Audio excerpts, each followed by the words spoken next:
welcome back to Surviving Me. I'm your host, Day, and today's episode is for every woman who's ever been a strong one, the fun one, the glue. Our guest today is Jass, a woman whose presence lights up the room, but whose story reminds us that even the light needs rest too. In this episode, we're talking about what it really means to carry fun girl energy while also holding real emotional weight. We get into the pressure to perform joy, the betrayal that can happen in friendships, and the boundary work it takes to protect your peace. And in the second half, we get real about sisterhood, how it heals, how it hurts, and why having a soft place to land matters more than ever. If you've ever been the one everyone leans on, but silently wondering who you lean on, this episode is your reminder that being strong doesn't mean you never need support. Let's get into it. This episode is for the girls who's always smiling, always showing up, and sometimes hiding a whole lot of pain behind her energy. So let's talk about being a fun friend without being taken for granted. Without further ado, I'm going to let them introduce themselves. I'm Jasmine. I'm currently 29. I do consider myself the fun friend of my group, which is why I'm really excited to start talking about this topic. Okay, that's great. That's great. So let's start off with: have you always been a friend with the good vibes? But what do people often miss about you beneath all that energy? I think one thing that people always miss about me is even though I'm always laughing, having fun, I'm extremely sensitive. So I feel like because I don't go out of my way to kind of show that, I kind of try to keep an optimistic look on a lot of things. Yeah. So people kind of can't tell that I'm extremely sensitive and I'm very emotional. Okay, I could see that because if you always looked at it as a person, that's always smiling. Always a good time. I think people misconstrue that person don't ever be sad, which is just not realistic. Yes. It's not realistic at all. So if we jump into the first question, do you ever feel pressure to always be the fun one, even when you're not okay? I don't feel pressure from other people. Maybe pressure on myself. I try to always show up with good vibes. I always want to be the person that has a good vibe to them. I never want people to see me down. But as far as I feel like I have great friends that kind of can sense when things are off of me. So they'll sometimes be so Jasmine, what's going on with you? Really, what are you not telling me? But I think the pressure comes from myself, not from other people. Well, that's great though to have friends like that. Those are the best type of friends to have, honestly. Yes. The ones that just know without you even having to say. Exactly. So how do you balance showing up for others and being honest with your own emotional needs? I think it's communication, really. Yeah. Communicating with my friends, I always show up for them no matter what. Even if I feel I'm not at my best self, I do try to still show up for my friends. But if there's any times where it's if I need to be by myself for a while, or if I need a friend to show up for me, I feel like the communication is there. I can just express myself and let them know. But I feel like that's the only way to balance it is to communicate. Period. Because communication is everything. I totally agree with that.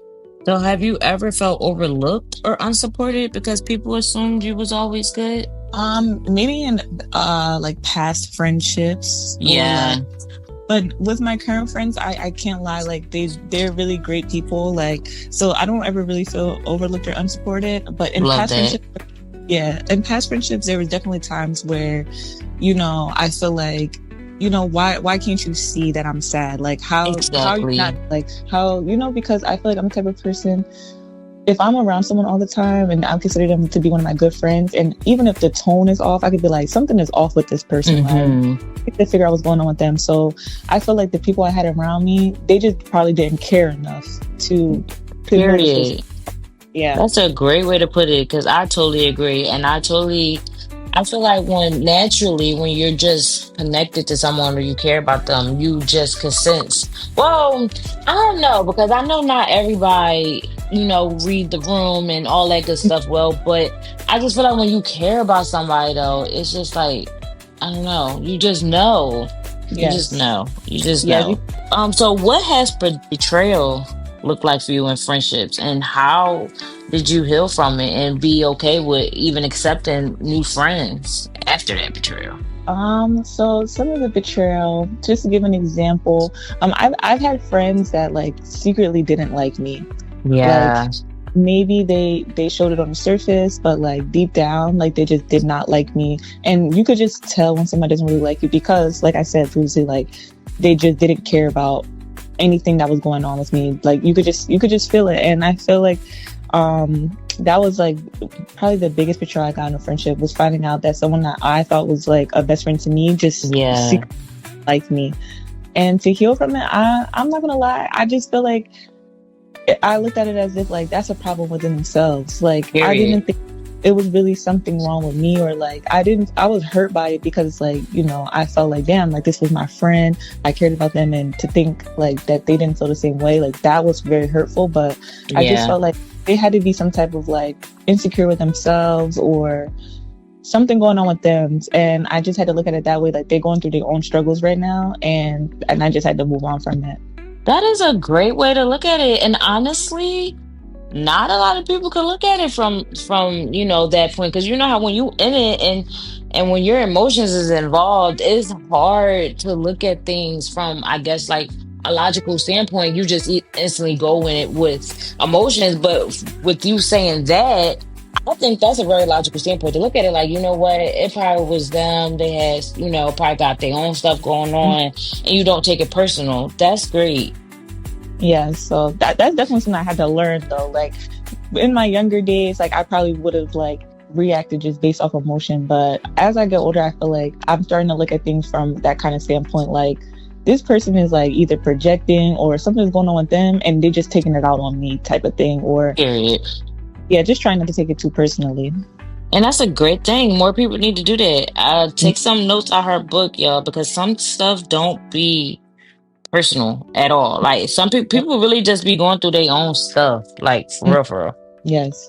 So how do you protect your peace while still being the light that people know and love? I think it's self-care. Yes. To protect my peace, it's like, and I don't even mean like self-care as in like the physical things, like, oh, let me do a face mask or something like that. I mean like self-care as in like, if I feel like I need to take a time where I need to just like isolate for a moment, like I'm not gonna lie, I have to communicate to my friends like, listen, I need some time to myself. I need to do like whatever I want to do, and I just need to be alone, whatever that looks like. Period. I can only show up like as like this light if, you know, I have that time to be alone, pretty much. And I love that. Self-care is so important. For y'all, for those who don't know, I'm very big on self-care. Whatever self-care looks like for you, I'm here for it. I feel like not enough people do self-care, and self-care is so important because, like the saying says, you can't pour from an empty cup. So you need to fill yourself in order to be there for others. So I love that. I love that. So what's something you wish more people knew about the girl who keeps the group together? Or do you feel like the girl that keeps the group together? Sometimes I do feel that way, just because I feel like most of my friends have met through me. So like, to do anything, it's like you kind of have to, like, I have to be the one to organize it. So I mean, I think one thing I would wish they knew is like that I always don't want to be the person to initiate the hangout. Like, you know what I mean? Like, I feel like I'm the person that's always like, let's go do this, let's go do that. And I always like say sometimes that I want to be the person that's invited, because, you know, it just makes me feel loved. Like, oh, yes. Like, is the one asking, like you're asking me, and making me feel like, okay, this person also wants to be around me, even though they say yes, but it's like still you thought about me, right? I'm not like asking you, right? Like you took the time out your day to think of me, and you wanted to plan this, and I totally get that. That totally makes sense. Totally makes sense. What boundaries have you had to create to be both fun and emotionally protected?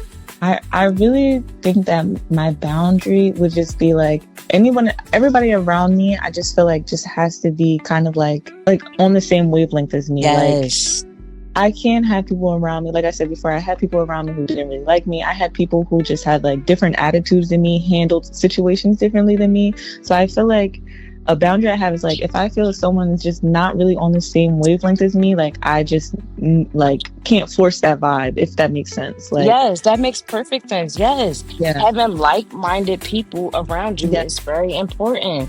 It yes, keeps yeah. everything great. It makes things smooth. I Mm-hmm. totally agree with that. I totally agree with that. So that was the last question for this episode.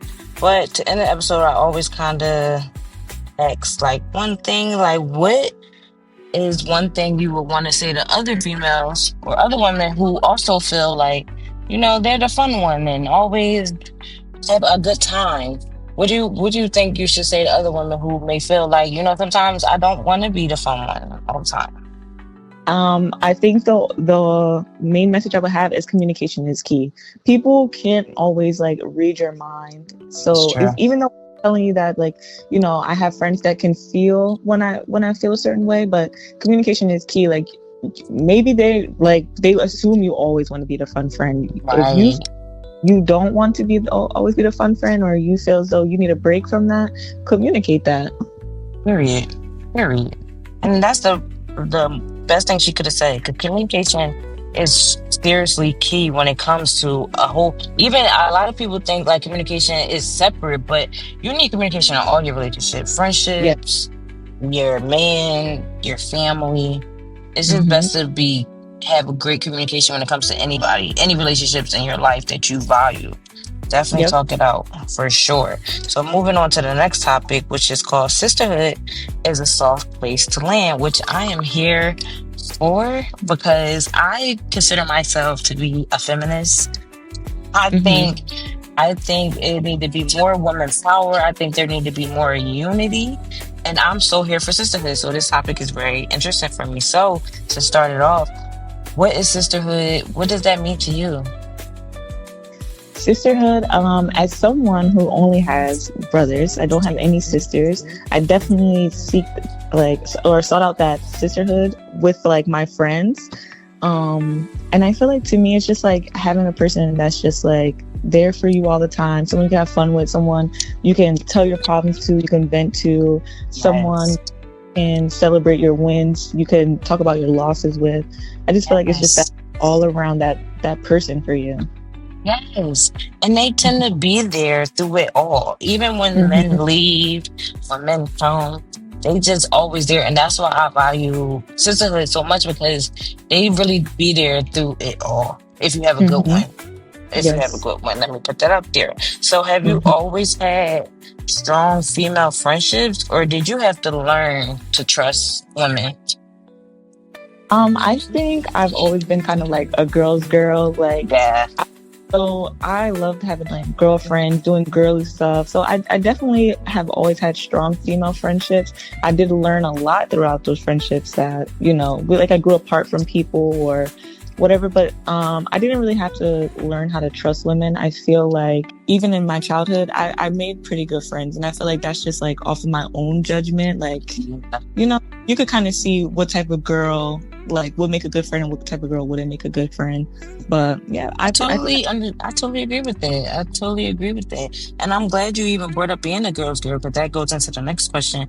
What makes a girl's girl different from someone who just shows up for the fun? that's a good question. A girl's girl is just not the party friend. Like y'all not just going out getting drinks, whatever. The girl's girl, you got to be there for everything. Like Period.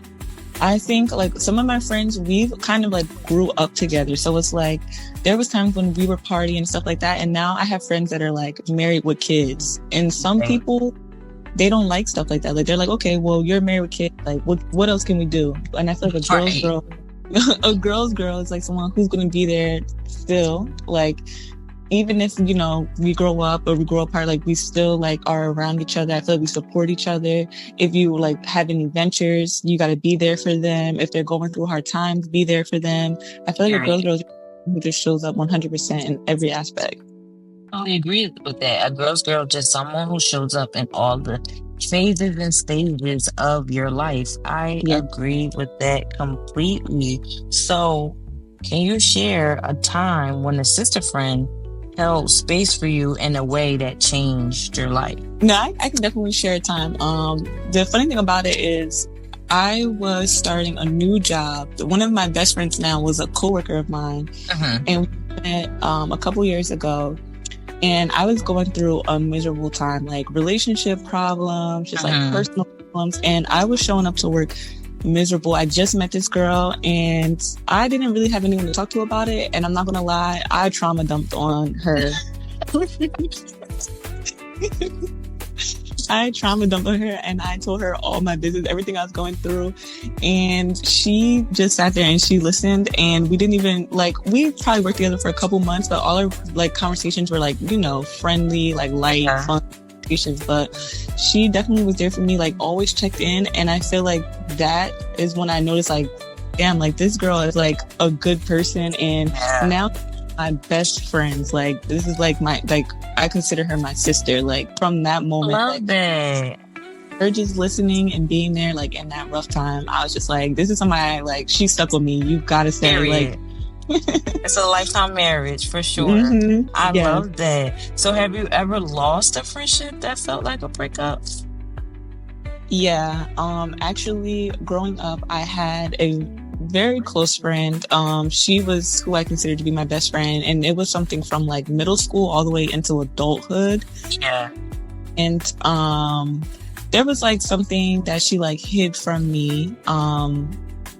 It was like a big secret that she hid from me. Yeah. And I just felt like it was something, you know, just like we just talked about, like you're there for everything. And she just holding that back from me, I just felt like, you know, you don't care about me at all. Like, and there was other too where she would kind of be like, you know, the girls where it's like, they want a relationship before anything else. They don't care about friends. They just want to be in a relationship. She was turning into that kind of person.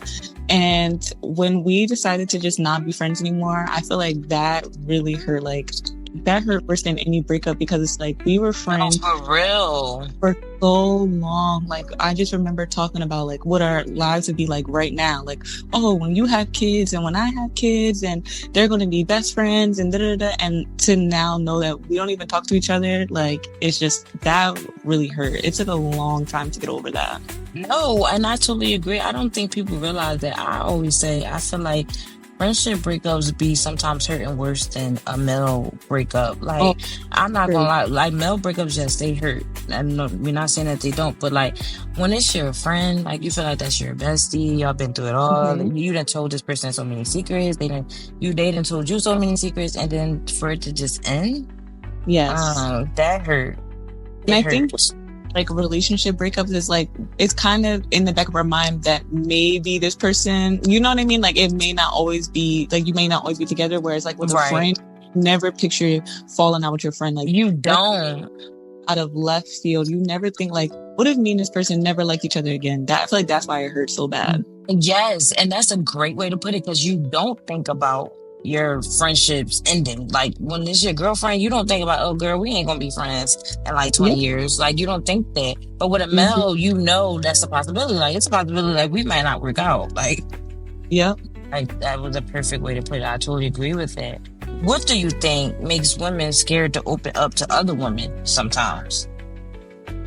I think it's probably just stems from like fear of judgment. Women can be judgy. They can be very, very judgy. I'm not gonna lie. And I feel like some women are scared to open up because they're scared of that judgment that they know women can have. So I mean, and I think it's like probably trauma from like other friendships too. Like, you know, you got burned in the past, so it just makes you not want to open up to other women like that again. So I think that's pretty much, I think it's just all fear, like just fear-based. I totally understand it. I totally agree with that, because I feel like I was in that space before where I had a best friend, and like we said, it came to an end. And when I tell y'all, I was probably like the hardest ending could have ever experienced, baby.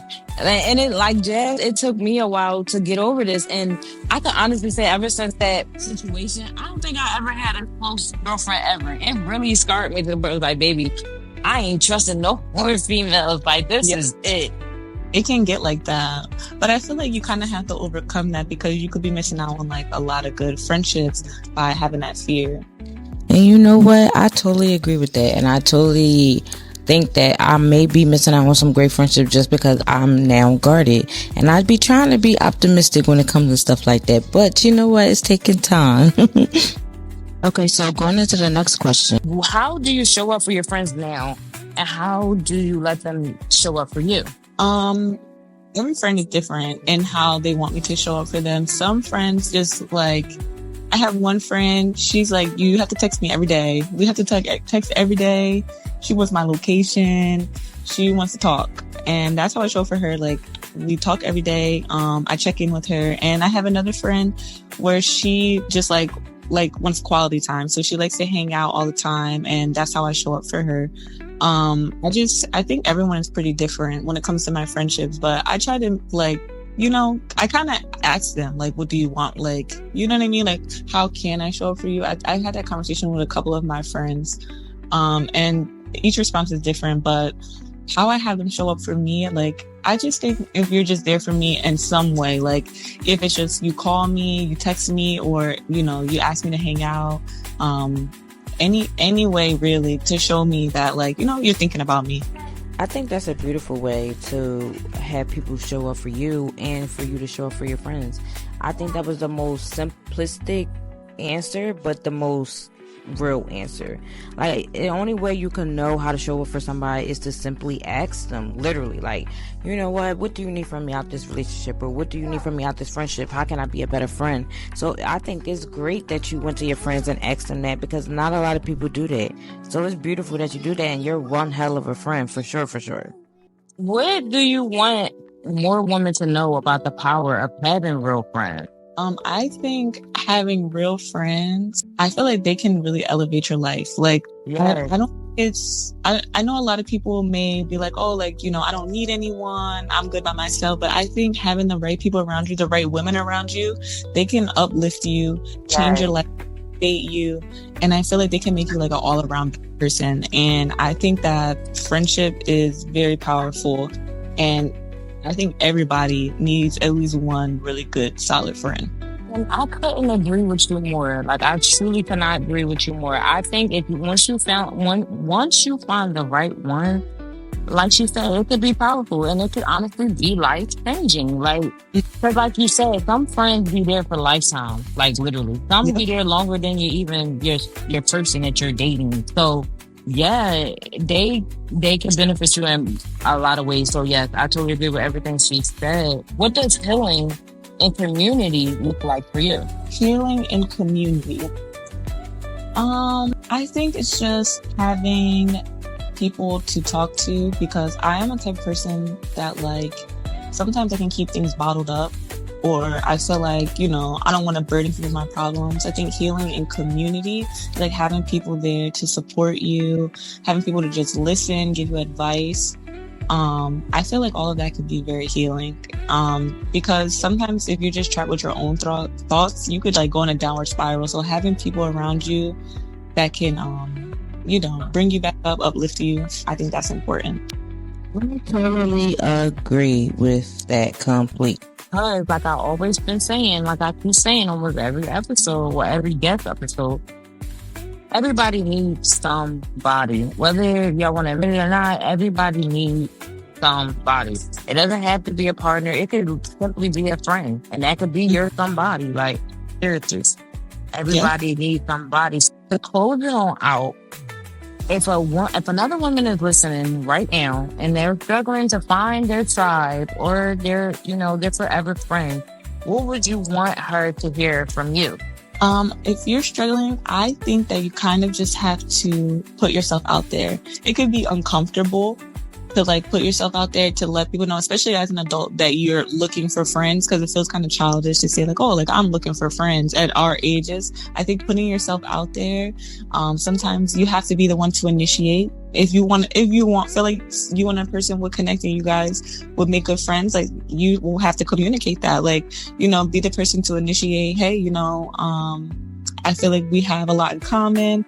Would you mind, let's hang out sometime. Let's go get a drink. Like, I think you just have to make the first move or put yourself in that. So just being open, basically. Be open. Mm-hmm.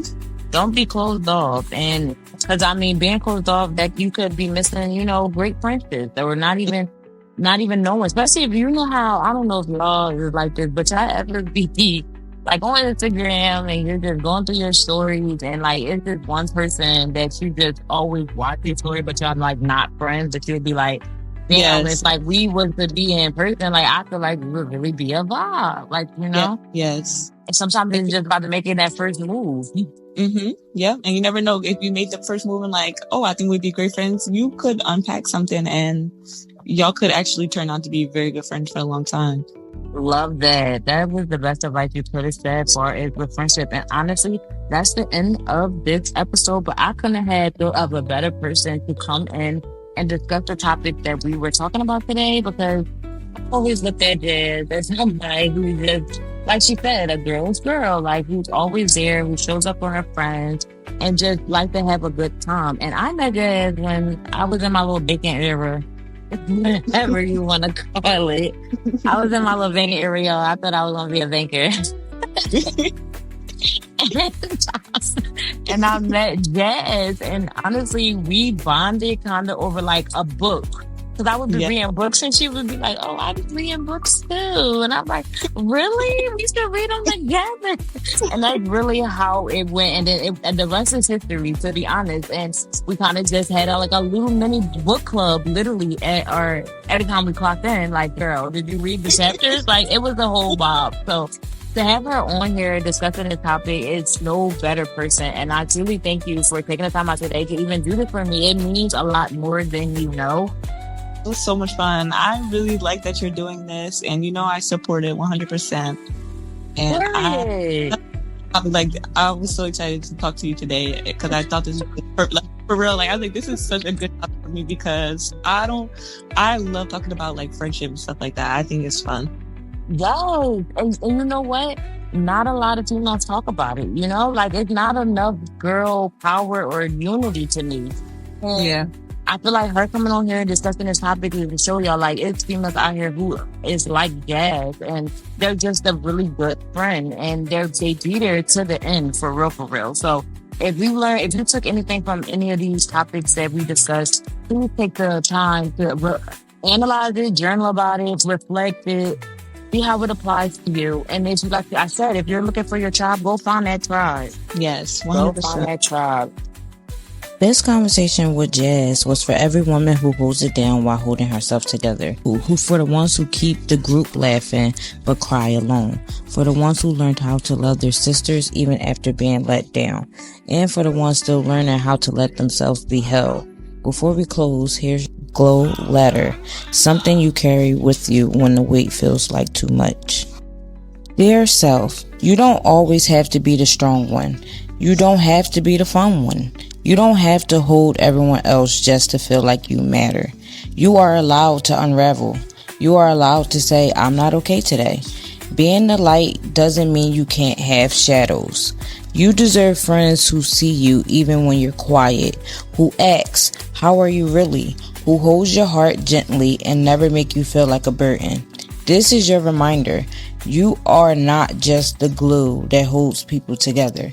You are a woman who is worthy of being poured into. Let softness be your protection. Let sisterhood be your safe place. Let healing be something you no longer do alone.